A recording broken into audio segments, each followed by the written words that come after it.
It's Marc with the Fantasy Knockout Fantasy Football Show. Today is Tuesday, July 19th. You can follow the show. We're on Twitter at Fantasy Knockout. We're also on Instagram at Fantasy_Knockout. I'm excited for today's show. I'm going to be breaking down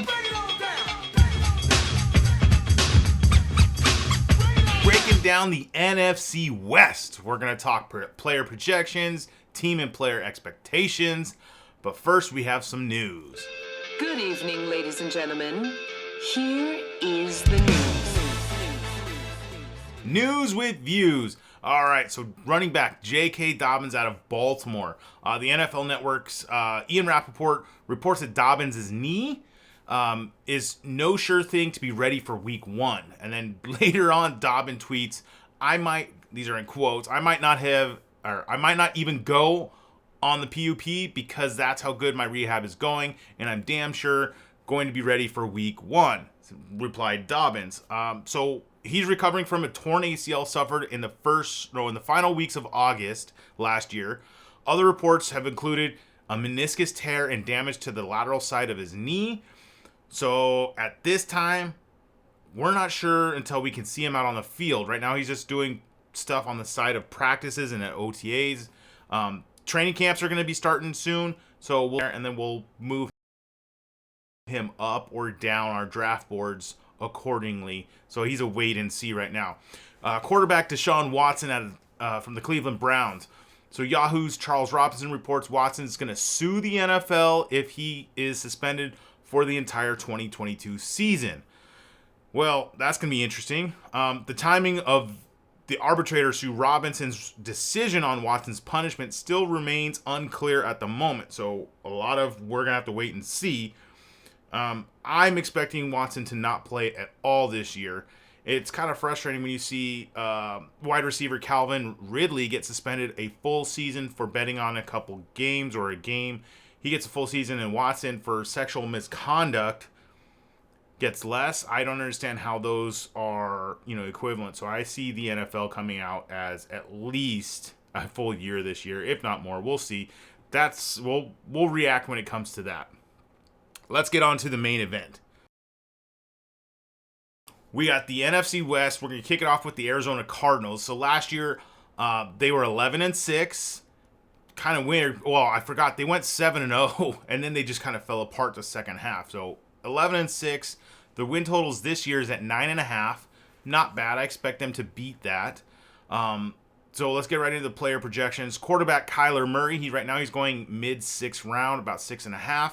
I got him for 4,200 yards, 27 touchdowns, 12 interceptions, about 500 rushing yards, and 5 rushing touchdowns.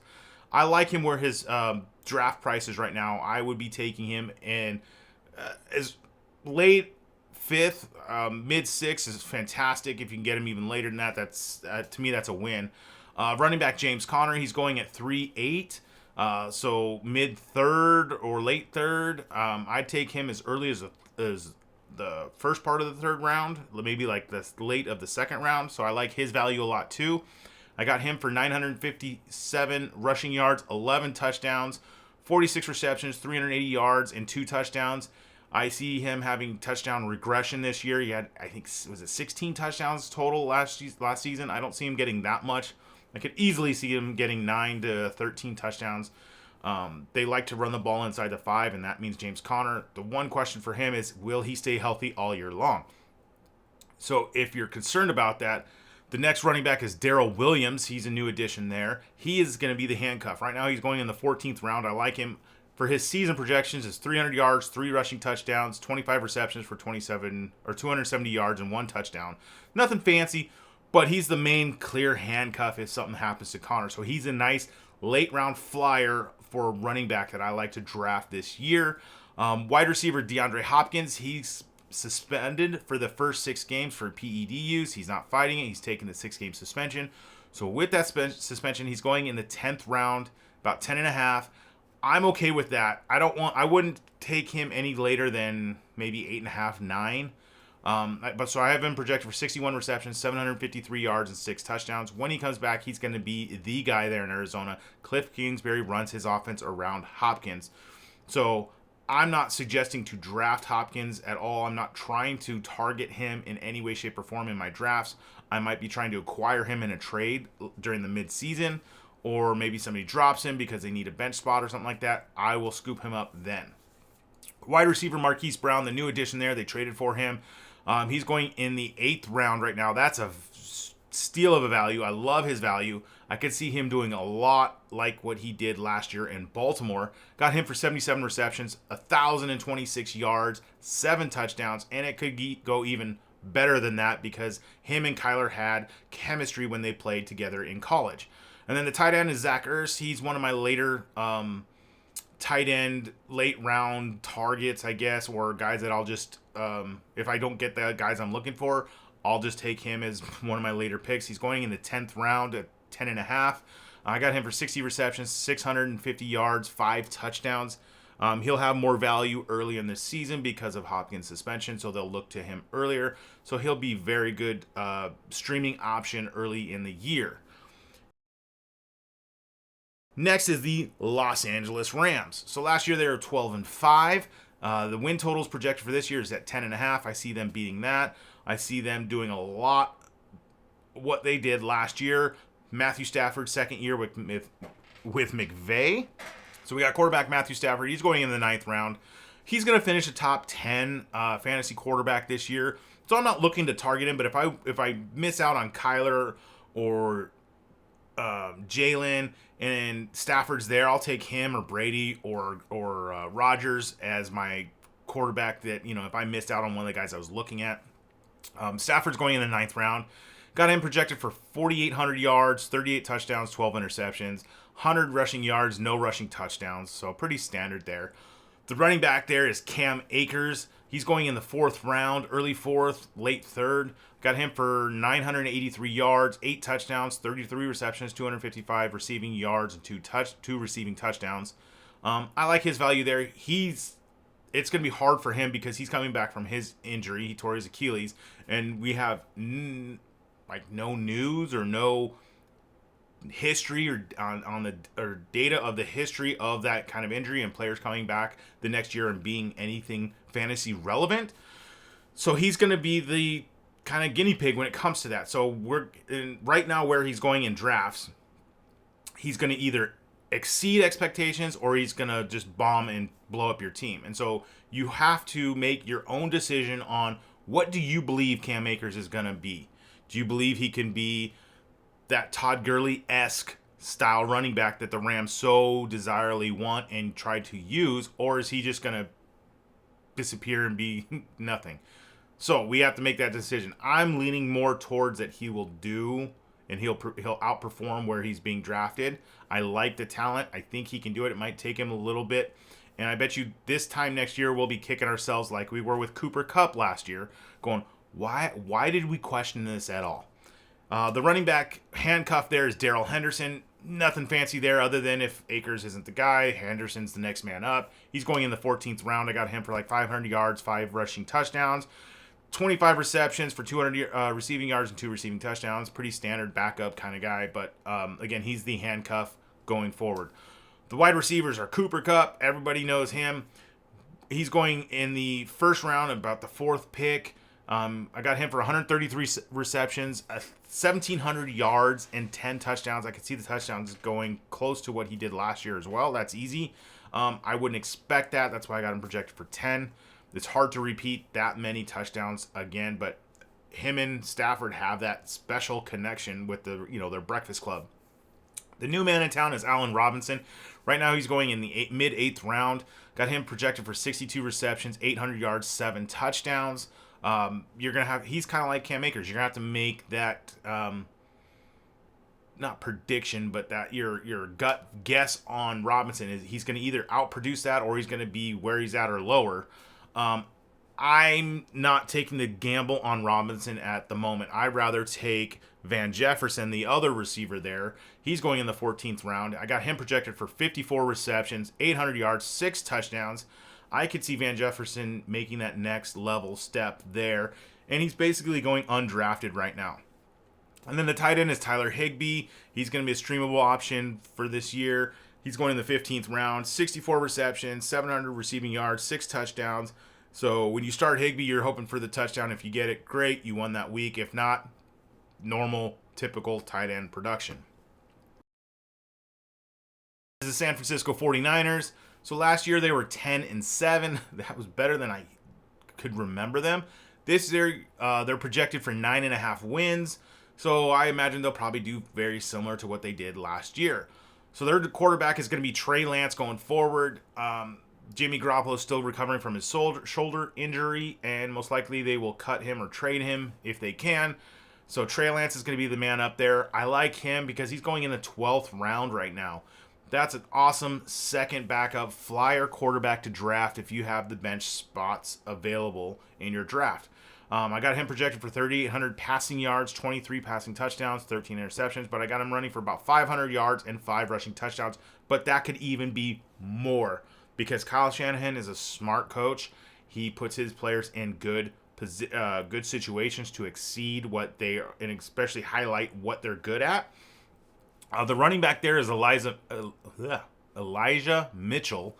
Right now he's going like mid-4th, late 4th round at 4.8. I got him projected for 872 yards, 7 touchdowns, 21 receptions for 150 receiving yards, 1 receiving touchdown. The nice thing there is, well, it's not nice. So last year he got hurt 5 different times.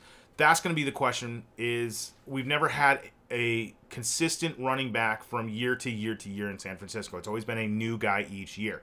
So the question is, will Mitchell stay healthy? Is he going to get hurt? And is somebody else going to come in and take over? We don't know. But where he's being drafted right now, if he does stay healthy or he plays the first half of the season at least, that's a steal in the draft to take a San Francisco running back there. Next is wide receiver Deebo Samuel. He's going end of the 2nd round. I was kind of off of him until I was reading an article on Deebo and kind of changed my mind a little bit where I would take him 3rd round. Anywhere in the 3rd round, sure. Not really. Maybe late 2nd, which is kind of where he's going now. So if he happens to slip in your draft, then I could find the value there. Got him rushing for 430 yards, 3 rushing touchdowns, 68 receptions for 1,063 receiving yards and 5 receiving touchdowns. Deebo is the man. He's still got to stay healthy, so that's going to be a question mark there.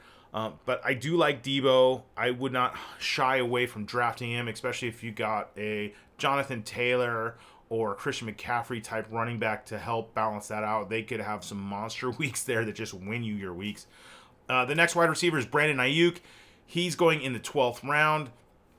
Got him projected for 60 receptions, 850 yards, 5 receiving touchdowns. Nothing special there. I probably will pass on Ayuk. He'll be a waiver wire pickup probably mid-season. And then the tight end is George Kittle. He's going in the 5th round. I like his value there. I would take him or Waller in that spot. He got him projected for 71 receptions for 892 yards and 5 touchdowns. Pretty solid tight end there. He's like the last bit of that tier that's pretty good with him, Waller, and Kyle Pitts. Next is the Seattle Seahawks. So last year they were 7-10. No more Russell Wilson there. Their win total projection is at 5.5. I see them getting the under. Their quarterback is going to be Drew Lock or Geno Smith. I'm projecting that they'll split the takes there. They'll probably play half the season each. I don't know. Are we excited about any of that?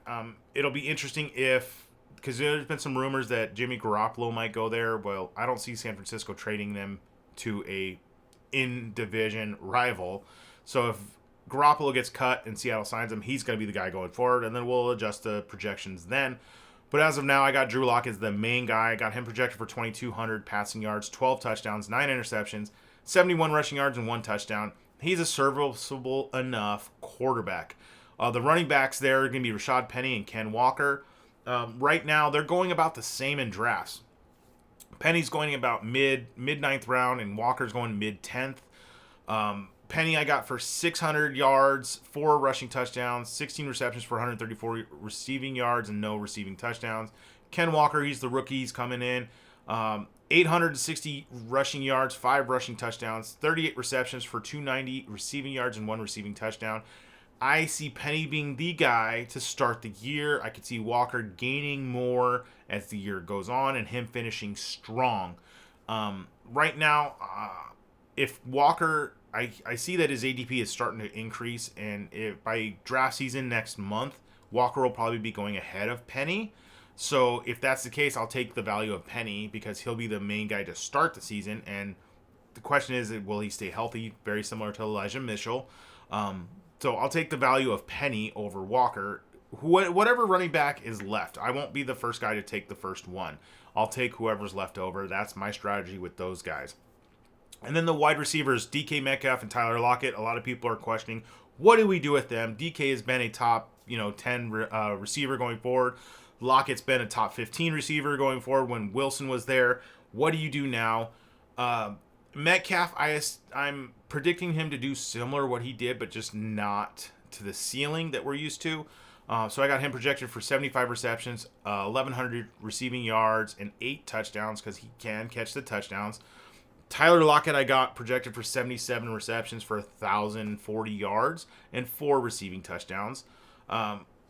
Drew Lock was okay with Cortland Sutton and Jerry Jeudy. That's what I look at these guys as last year.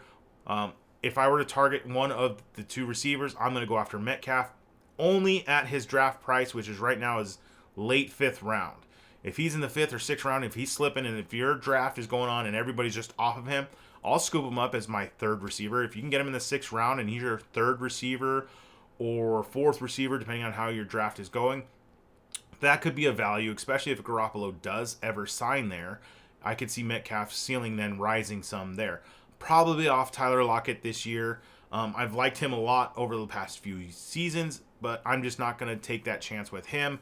Then the tight end is Noah Fant. He's going mid-14th round. Got him projected for 62 receptions, 700 receiving yards, and 3 touchdowns. I could see him being sneaky good there. He's got the rapport with Locke. He'll be a streamable tight end that we can just pick up and play whenever we feel the matchup is appropriate. Well, that's going to wrap it up for today. The next show we got is the NFC East. That's right, the NFC East. I want to say thank you for listening to the show. Make sure to subscribe, whatever platform you're on. Leave a rating and review. All right, till next time. See ya!